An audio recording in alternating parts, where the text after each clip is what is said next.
우리가 하나님과의 관계 안으로 들어가서 사는 것이 믿음이라 할 수 있습니다. 하나님이 왕이 되시고 우리는 그의 백성이 되고, 하나님은 우리의 아버지가 되시고 우리는 그의 자녀가 되고, 이거를 언약 관계다 그렇게 얘기를 하죠. 하나님이 이스라엘 백성들을 구속하시기 전에 아브라함과 이삭과 야곱에게 언약을 맺으시고, 그리고 아브라함과 이삭과 야곱에게 약속하신 대로 하나님이 이스라엘 백성을 애굽에서 건져내셔서 그들을 가나안 땅으로 인도하시게 돼요. 그런데 이제 하나님이 그들을 애굽에서 건져내어서 가나안 땅으로 인도하실 때 그들과 언약을 맺으셨다. 모세를 통하여 언약을 맺으신, 아브라함과 맺으셨고 다시 한번 이스라엘 백성들과 언약을 맺으셨어요. 그러니까 언약이라는 것은, 요즘에 언약이라는 표현은 잘 쓰진 않죠. 언약이라는 우리가 거래할 때 계약이라는 말을 쓰는데 조금 다른 개념이고, 결혼 언약, 결혼 서약 이런 데 이제 좀 쓰긴 하는데, 근데 이제 언약이라는 것은 굉장히 그 하나님과 이스라엘, 하나님의 백성 이스라엘과의 관계에서 아주 중요한 개념이고, 또 우리가 신약에서도 언약이라는 말은 별로 쓰고 있지는 않지만, 그래도 하나님과 그의 교회와의 관계에서 아주 중요한 개념이라 할 수 있습니다. 그러니까 한마디로 말하면 언약이라는 것은 하나님이 친히 이스라엘 백성들을 택하셔서 그들을 위하여 구원을 베푸시고, 그들에게 계속해서 함께 하시면서 그들을 보호하시고 인도하시고 모든 축복을 주시는 하나님의 그 주시는 부분, 그것이 있고, 또 이스라엘 백성들은 그들이 주도적으로 약속의 당사자는 아니지만, 그러나 이제 언약의 한 파트너로 그들 또한 하나님께서 주시는 것을 받아 누리면서 그와 함께 동시에 그들도 하나님께 마땅히 해야 할 것들을 행하는 것, 그것을 우리가 이제 순종이다.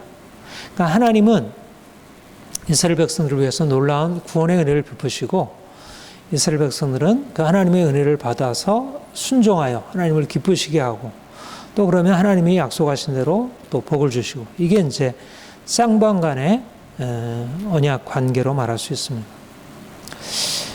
우리가 인간관계에서도 보면요, 어떻게 해야 인간관계가 잘 되나요? 이제 부부간에도 그렇고 친구 간의 관계, 또 사업의 거래나 이런 데서 중요한 게 뭐예요? 이 어떤 관계 안에서 이루어진 마땅히 지켜야 할 어떤 그 규범, 마땅히 지켜야 할 룰들을 잘 지켜가는 것이죠. 일종의 이제 언약적인 관계.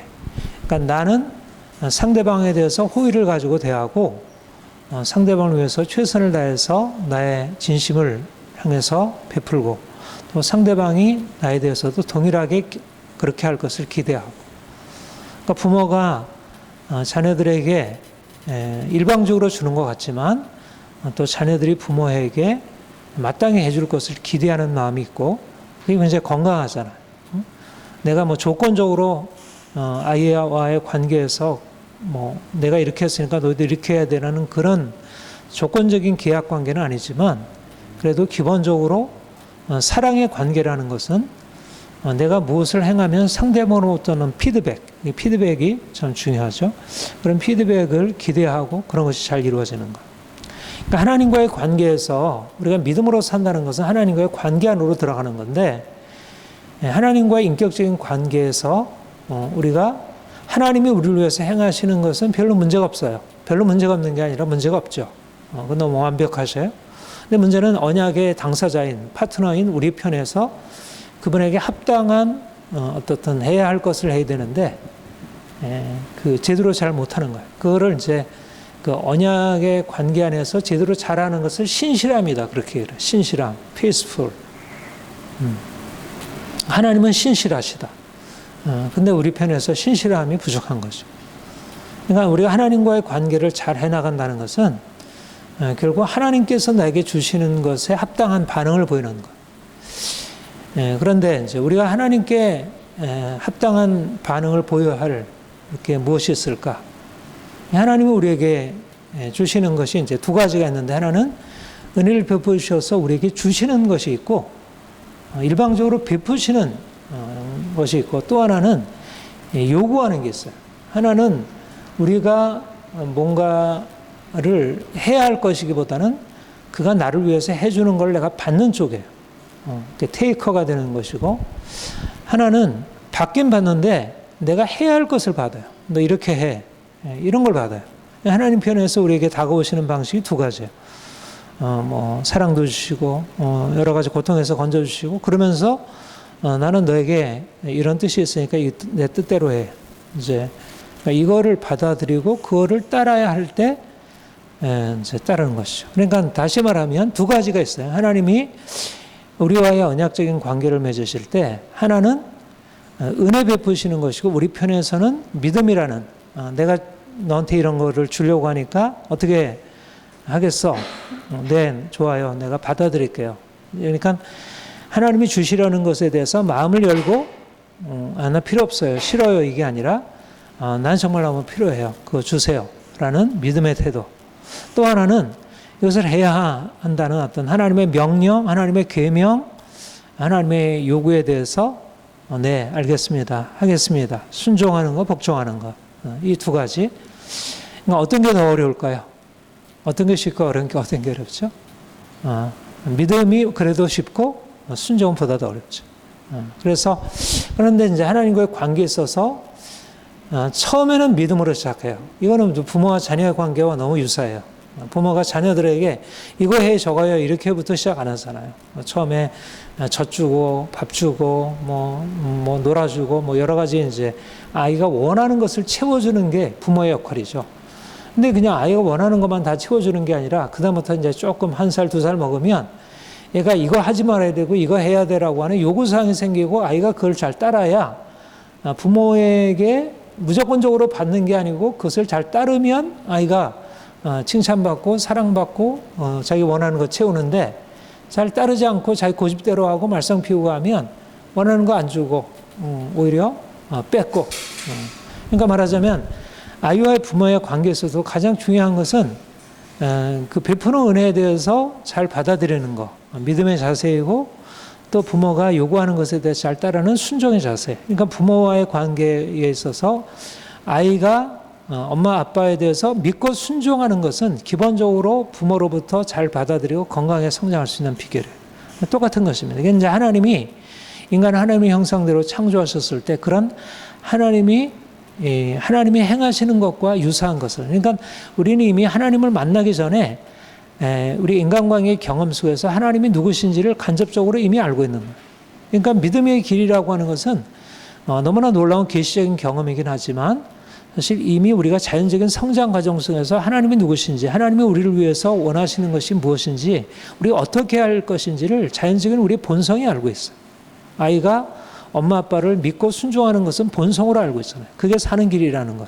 근데 그게 잘 되나요? 잘 안 되죠. 그거는 부모 아빠가 잘 못해서 그렇기도 하고 또 아이가 여러 가지 잘못된 영향으로 인해서 믿고 순종하는 게 잘 안 되는 거예요. 근데 이제 아무튼 우리가 하나님을 믿고 이제 하나님과 좋은 인격적인 관계 안에서 산다는 것은 믿음의 반응, 순종의 반응, 믿음으로 사느냐, 믿음을 제대로 처음부터 온전한 믿음을 갖고 그 다음에 순종으로 나아가는. 내가 순종으로 나아가기 전에 먼저 믿음이라는 게 있어요.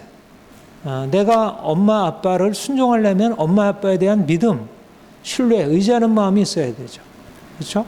옆에 있는 다른 동네 아저씨나 뭐 돈 많은 어떤 어른들이 옆에 있다고 해가지고 그냥 내가 믿고 그에게 순종하지 않잖아요. 그러다가는 잘못하면 유괴당할 수 있잖아요. 그러니까 내가 순종하려면 먼저 믿음이 있어야 돼요. 그러니까 우리가 하나님이 이거 해, 이거 하지 마라 라고 할 때 하나님의 말씀, 하나님의 말씀은 쉬운 요구는 아니에요. 그렇죠? 하나님의 말씀은 굉장히 어렵고 어떤 때는 뭐 죽기까지도 요구하시니까 쉽진 않아요. 근데 아브라함이 이삭을 바치라고 할 때 순종을 했잖아요. 근데 그 순종하기 전에 무엇을 배웠어요? 그는 믿음이라는 것. 하나님이 약속하신 것을 하나님이 내가 너 주겠다 그랬을 때 어떻게 그게 가능해요? 이렇게 하지 않고 하나님이 약속하신 것을 그가 믿음으로 하나님과 관계 안에서 시작한 것입니다. 이게 말하자면 우리가 하나님과의 좋은 관계를 시작하고 유지해 나가는 가장 핵심이라 할 것입니다. 우리가 지금 신명기 6장 계속 이제 오늘로 마지막 신명기 6장 마지막 설교가 되겠는데, 하나님께 순종하면 복을 받는다. 우리가 그거를 거듭 매주마다 우리가 말씀을 들었어요. 그런데 이제 순종이라고 하는 것이 하나님과의 관계에 있어서 너무나 중요한 중심이에요. 특별히 오늘날 이게 강조가 돼요. 이게 사실 무너졌기 때문에 하나님이 우리를 주시는 축복이 우리에게 오다가 그냥 차단이 되어버린 거예요. 하나님은 정말 좋은 것을 주려고 하는데, 마찬가지 엄마 아빠가 자식에게 좋은 걸 주려고 하는데 자식이 말 안 듣고 자기 마음대로 가면 줄 수가 없잖아요. 그런 것처럼 하나님이 우리에게 너무나 놀라운 것들을 주시려고 하는데 우리가 그동안 순종을 하지 못한 것이죠. 근데 왜 순종이 안 될까? 그에 앞서서 먼저 전제가 되어야 할 하나님에 대한 믿음, 하나님은 나에게 좋은 것을 주시는 분이라고 하는 믿음이 이게 제대로 잘 안 된 거예요. 이게 정착이 잘 안 된 거예요. 그러니까 일단은 순종으로 들어가려면 믿음이라는 게 전제가 되어야 한다는 게 순서가 중요해요. 어렸을 때 엄마 아빠에 대해서 믿음이 생기고 나면 이 아이는 순종하는 게 잘 돼요. 그러니까 엄마 아빠를 믿고 의지하는 것이 딱 정착된 아이들은 그 다음에 엄마 아빠가 하지 마라 이런 것을 상처로 안 받아들이고 그것을 억압으로 안 받아들이고 그것을 잘 받아들이고 따라가는 게 잘 돼요. 이게 그러니까 기본적으로 하나님이 인간 심리를 그렇게 만들어 놓으셨어요. 그러니까 하나님과의 관계 속에서도 결국 어려서 처음 시작할 때 하나님이 나에게 좋은 걸 주시는 분이라고 하는 딱 그런 신뢰가 딱 형성이 되고 나면 하나님이 나에게 어려운 요구를 시켜도 그렇지, 하나님이 나에게 이런 걸 시킬 때는 더 좋은 계획이 있겠지라고 믿고 순종하는 게 되는 거예요. 그러니까 믿고 순종을 하는 것입니다. 그래서 오늘 이 두 가지 말씀 이제 다시 한번 순종에 대한 것을 정리하면서 믿음의 의와 순종의 의라는 말씀을 서로 나누기를 원합니다. 여기에 보면 24절에 여호와께서 우리에게 이 모든 규례를 지키라 명령하셨으니 이는 우리가 우리 하나님 여호와를 경외하며 항상 복을 누리게 하기 위함이며 그렇게 말씀하고 있어요. 그러니까 하나님이 이스라엘 백성들에게 주신 그 뜻이 뭐죠? 하나님이 복을 누리는 거예요. 하나님이 애굽에서 건져내시고 그것도 1차적인 복이겠죠. 구원도 복이지만 그러나 그냥 건져내는 정도가 아니라 정말 엄청난 복, 적합구리는 땅에 들어가서 복을 누리게 되는 거예요. 그런데 복을 누리려면 먼저 율법에 순종해야 된다. 순종이 신명기서에서 계속 반복해서 하는 말씀이 너희가 가나안 땅에 들어가서 반드시 복을 누리게 될 텐데, 근데 복을 누리기 위해서는 반드시 내가 명하는 명령을 지켜 순종해야 된다. 이렇게 말씀하죠. 그런데 그 앞절에서도 처음에서도 이 증거와 규례와 법도가 무슨 뜻이냐 하거든 그렇게 물었을 때 어떻게 답을 하라고 했어요? 하나님이 어떻게 너희 조상들에게 구원을 베푸셨는지 기억해라. 그러니까 먼저 하나님께서 십계명을 말씀하시고 하나님의 뜻을 이렇게 나타내신 이후에 다른 신을 섬기지 말아라, 우상을 만들고 섬기지 말아라, 안식일을 기억해라, 부모를 공경해라, 이런 어떤 계명을 주셔서 그 계명에 따라서 순종하라고 말씀하실 때 그때 처음에 무엇으로부터 시작하냐면 나는 너희를 애굽에서 내 인도해낸 여호와라. 하나님이 우리에게 순종을 요구하실 때, 그 순종을 명하실 때 그 하나님은 누구시냐면 순종을 명하시기 전에 먼저 엄청난 능력과 사랑으로 찾아오셔서 고통당하는 자들을 위하여 구원을 베푸시는 사랑과 은혜, 자비, 긍휼의 하나님이라는 것이에요. 그러니까 순종을 명하시는 분은 너무나 엄격한 이슬람이 말하고 섬기고 있는 그 알라와 같은 무서운 심판자 하나님이 아니고 구약의 하나님, 아브라함과 이삭과 야곱의 하나님, 하나님을 애굽에서 건져내신 그 하나님은 그 순종을 명하기 전에 너희가 안 지키면 지옥으로 멸할 거야. 너희가 잘 지키면 천국에 들어가서 엄청난 행복을 누리게 될까. 이렇게 순종이 인간의 삶의 모든 것을 결정한다고 말하기 전에 하나님이 친히 놀라운 구원을 베푸셨음을 말하고 있는 것입니다. 말하자면 이스라엘 백성들은 스스로 자신을 구원할 수도 없고 또 순종할 수도 없어요. 그들은 그야말로 바로의 종되었을 때 하나님이 권능의 손으로 그들을 건져내시고 크고 두려운 이적과 기사를 애국과 바로와 그 온 집에 나타내셨어요. 그러니까 중요한 건 뭐냐면 순종을 명하시는 그 하나님은 말하자면 우리가 생각할 수 없는 엄청난 능력과 권세를 가지시고 또 그 영광과 권세를 다른 데 사용하시는 게 아니라 그의 백성을 위하여 구원을 베푸시는 그런 하나님이시라. 그 하나님이 말씀하시는 것이라는 것입니다. 그러니까 말하자면 우리가 하나님께 순종하는 데 있어서 우리가 기억해야 할 것은 우리 하나님이 누구신가? 나에게 순종을 명하신 하나님이 누구신가? 엄격한 심판자이신가? 물론 그분은 엄격한 정의로운 심판자이시지만 그러나 그것에 앞서서 놀라운 구원의 하나님, 놀라운 은혜의 하나님, 그분은 자비로우시고 은혜로우시고 노하기를 더디하시고 그분은 그분의 모든 것을 쏟아 부으시기를 원하시는 그 하나님. 이게 하나님의 본래적인 마음이고 우리가 그 하나님을 기억하고 그분 앞에 나가는 것이죠. 말하자면 이스라엘 백성들이 출애굽에서 경험한 것은 뭐냐면 그 놀라운 구원을 베푸시는 우리 편에서 한 것이 없이 값없이 베푸시는 은혜를 경험한 은혜. 이것이 바로 그 은혜를 받아들이는 믿음이 그들의 의로서 기본적으로 성립하는 것이에요. 하나님을 믿는 것이 의다. 이게 이제 신약의 핵심적인 복음이에요. 우리 구약의 율법과 비교해서 복음은 행한 대로 심판하시는 하나님이 아니라 우리가 죄를 졌다고 우리를 무섭게 진노하시면서 우리를 벌하시는 하나님이 아니고 우리가 죄를 졌음에도 불구하고 값없이 용서하시고 우리를 위해서 놀라운 구원을 베푸신 은혜 하나님이다. 이게 신약의 복음이에요. 그리고 그것을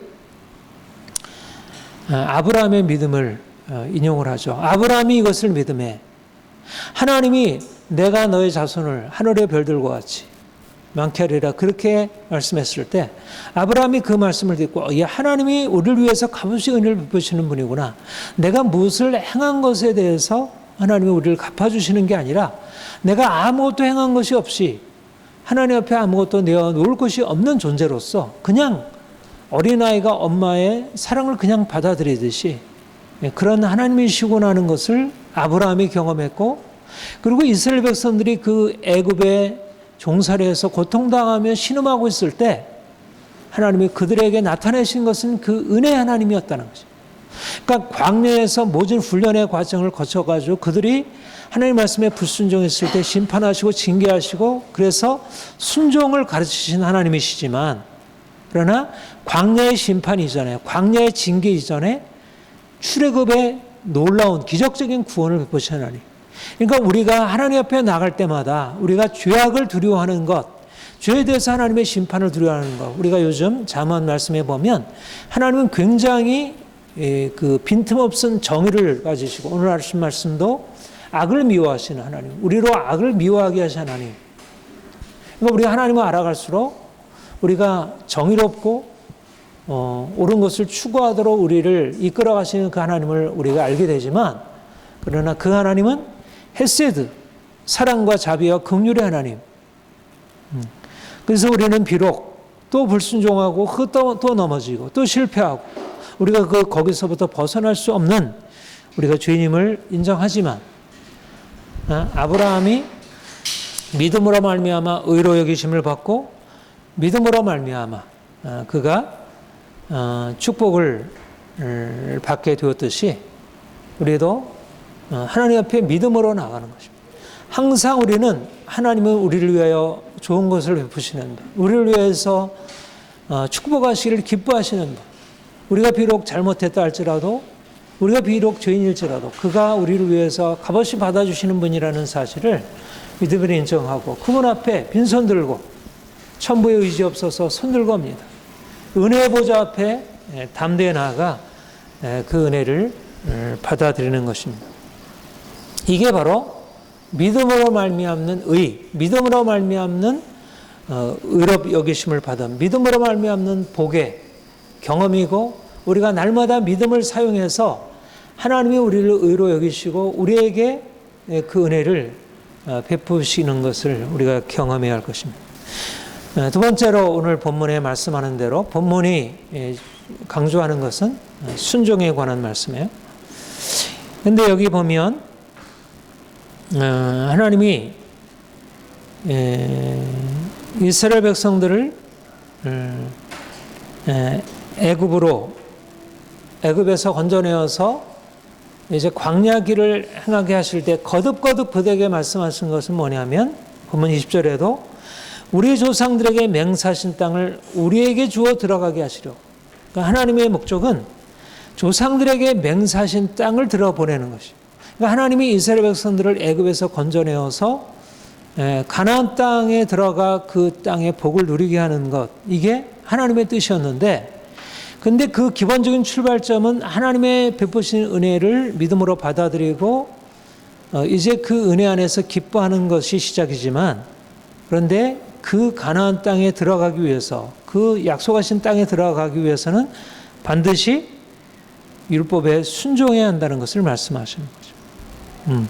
그러니까 하나님의 복을 누리려면 믿음으로 말미암아 의롭게 함을 얻고 그리고 순종하여 온전한 의를 우리의 삶에서 이루는 게 필요하다는 거예요. 그러니까 의라고 하는 것은 믿음으로 말미암는 의와 함께 말하자면 값없이 주어지는 의로움과 함께 이제는 내가 순종해서 행하는 의로움이 필요하다는 거예요. 근데 우리가 여러분들에게 거듭 말씀드리지만 우리 개신교는 믿음으로 말미암는 칭의, 값없이 얻어지는 칭의에 대한 강조를 강하게 하다 보니까 순종하여 행하는 의에 대해서는 사실 강조점을 거의 안 할 강조가 없을 뿐만 아니라 아예 폐기를 하는 정도까지 만약 순종의 의를 강조하면 마치 믿음으로 값없이 얻는 의가 마치 부정당하고 인간이 자기의 노력으로 그거를 이제 반 펠라기우스 이제 우리가 캐톨릭에 대해서 행함의 공로로 의를 얻어서 영생을 얻는다는 이거는 캐톨릭의 공로주의 행위 구원 사상이 아니냐 이런 식으로 해가지고 순종의 의를 믿음의 의가 대체한 것으로 이렇게 만들어버린 것이에요.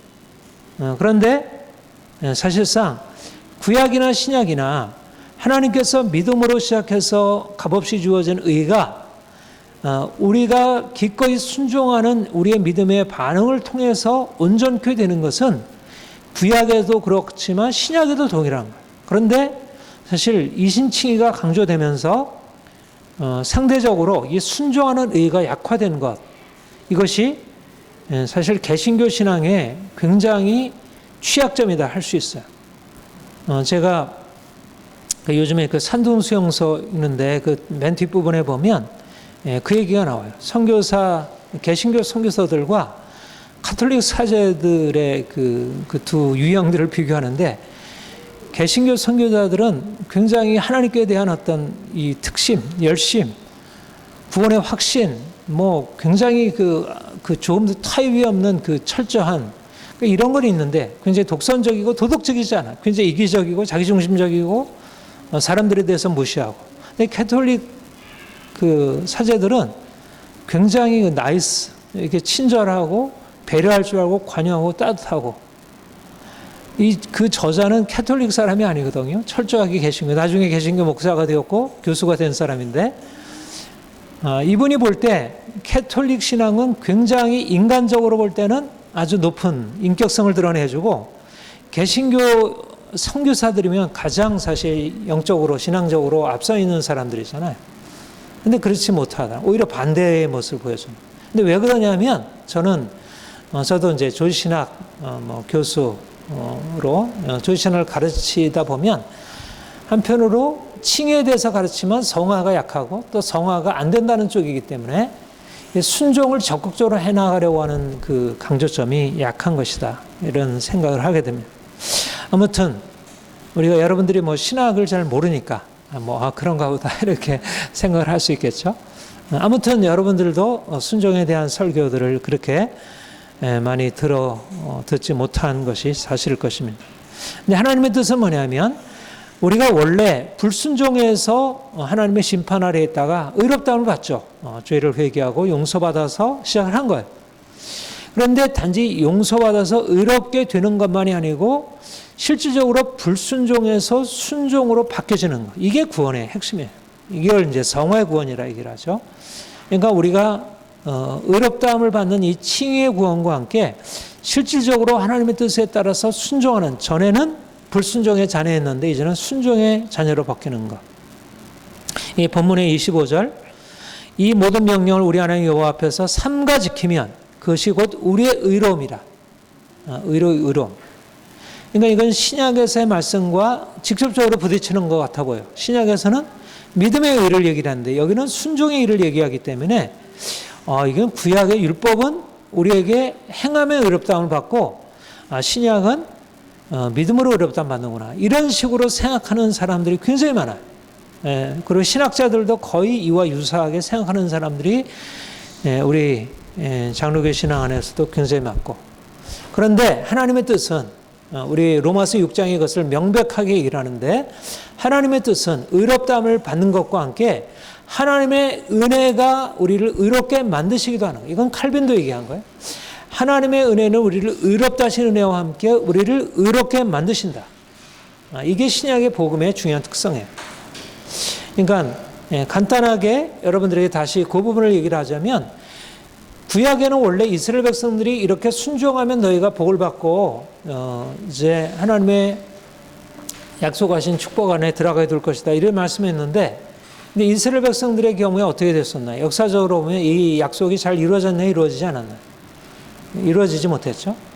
그래서 그 옛 언약이 이스라엘 백성들의 불순종으로 말미암아 거의 실패하게 되었다, 그렇게 얘기를 해요. 예레미야 31장, 에스겔 36장에 보면 옛 언약이 실패하게 되었다. 그런데 하나님이 이제 새로운 계획을 말씀하시고, 그게 뭐냐면 새 언약. 이제 장차 내가 옛 언약의 실패와 같은 그런 그 옛 언약으로가 아니라 새 언약을 이제 주어서 새 언약을 통해서 내가 백성들이 순종하겠다, 이렇게 말씀하셔요.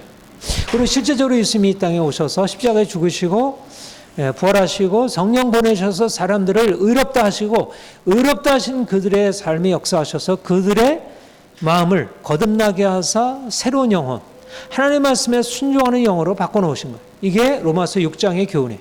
로마서 6장은 우리가 의롭다함을 받은 로마서 5장의 말씀에 이어서 너희가 이제 그리스도와 함께 죽고 그리스도와 함께 다시 살면 이제는 실제적으로 의로운 사람이 되고 순종의 종, 의의 종이 된다.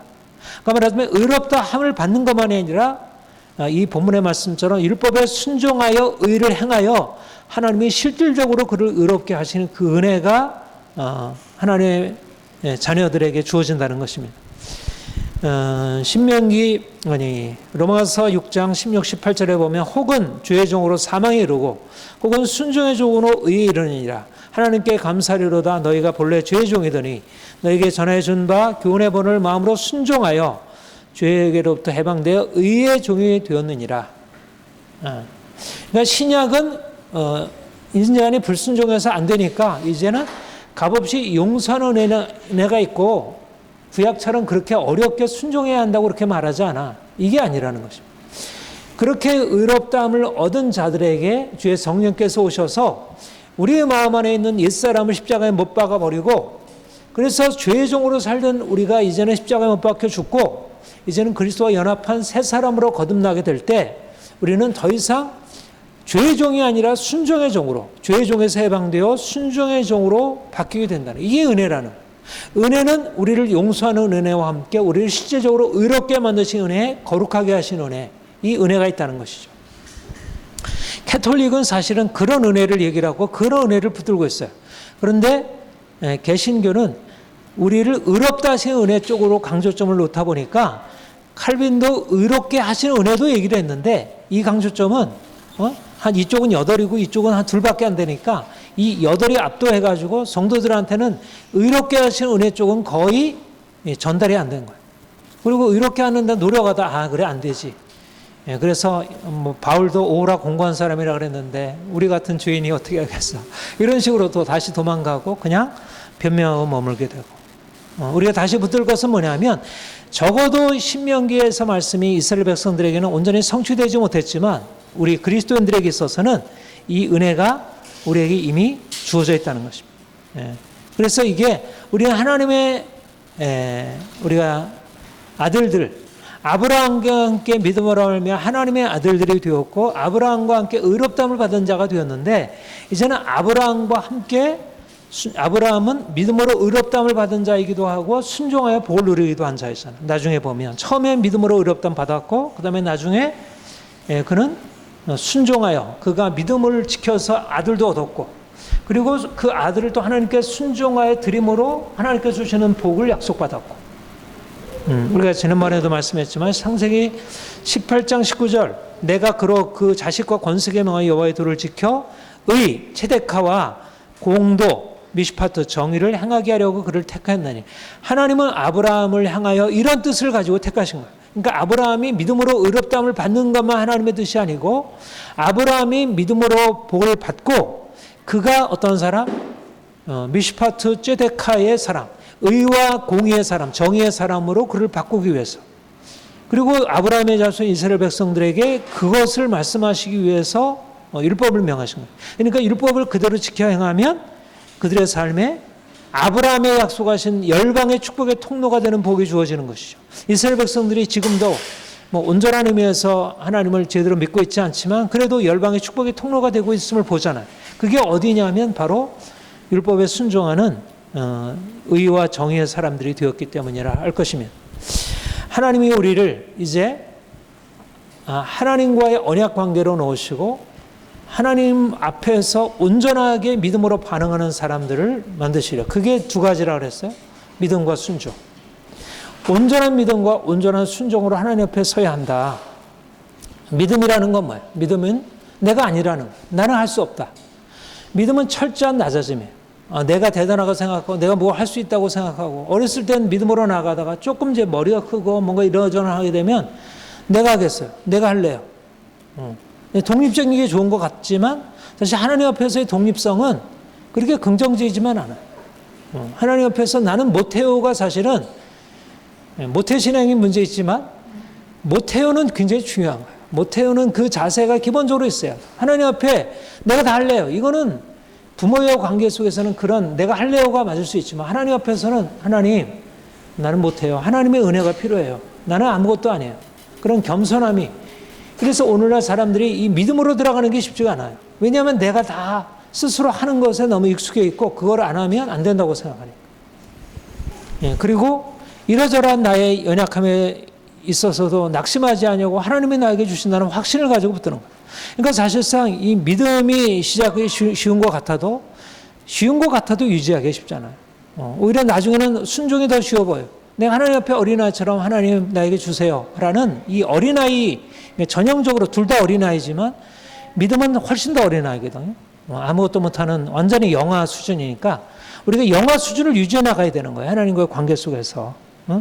그리고 전적으로 모든 상황, 모든 어려움, 고난, 어떤 일들을 만날지라도 하나님께 맡겨드립니다. 우리가 아까도 찬양을 했더니 하나님 앞에 손에 맡겨드립니다. 어린아이와 같은 의지하는 믿음, 하나님께 온전하게 신뢰하고 맡기는 믿음. 그래서 어떤 상황이 오더라도, 죽임이 오더라도 하나님이 나를 지켜주실 거예요.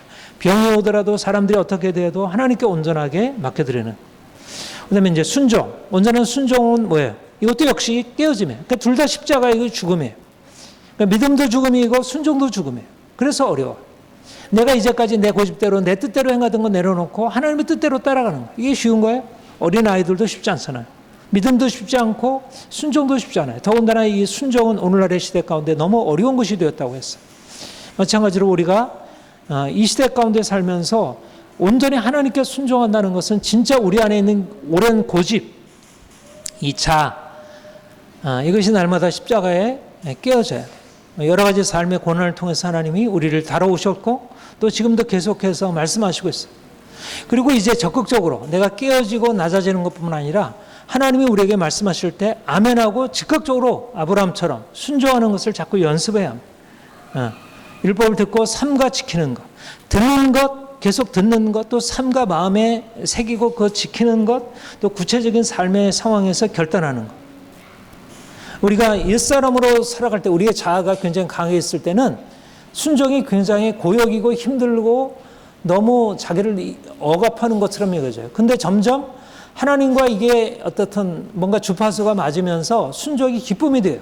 내가 하나님께 순종하는 것이 그 약속하신 복을 누리는 것도 기쁨이고 또 하나님과의 관계 안에서 어떤 이 기쁨이 생겨요. 그러니까 순종이 이제는 적극적인 것이 되고 그러면 이게 점점 빨라지는 거죠. 하나님과의 관계 속에서 더 어려운 것들을 그러면 너 이것도 해봐. 이것도 해봐. 그러니까 점점 어려운 것도 주시고 또 그것을 받아들이면서 그것을 해내는 어떤 성취 기쁨도 있고. 그러니까 사실은 믿음으로 받는 것도 좋지만 순종해서 하는 이 성취 기쁨. 우리 사실 그거잖아요. 우리가 뭔가를 하면 얻는 기쁨이 있잖아요. 그래서 우리가 적극적으로 하나님께 순종해서 이 순종해서 그 순종 자체에서도 느끼는 행복을 누리고 더 나아가서 순종하면 하나님께서 이제 이러저러한 방향으로 이제 축복을 막 부으시는 거죠. 뭐 이게 부을 자격이 되니까. 아직은 우리가 여러 가지 연약해서 온전한 믿음, 온전한 순종으로 살지 못했지만 하나님이 더욱더 우리를 온전한 믿음의 의, 또 순종의 의, 그래서 하나님이 우리를 위해서 복을 주시지 않을 수 없는 그런 믿음의 사람, 순종의 사람들로 거듭나기를 소망합니다.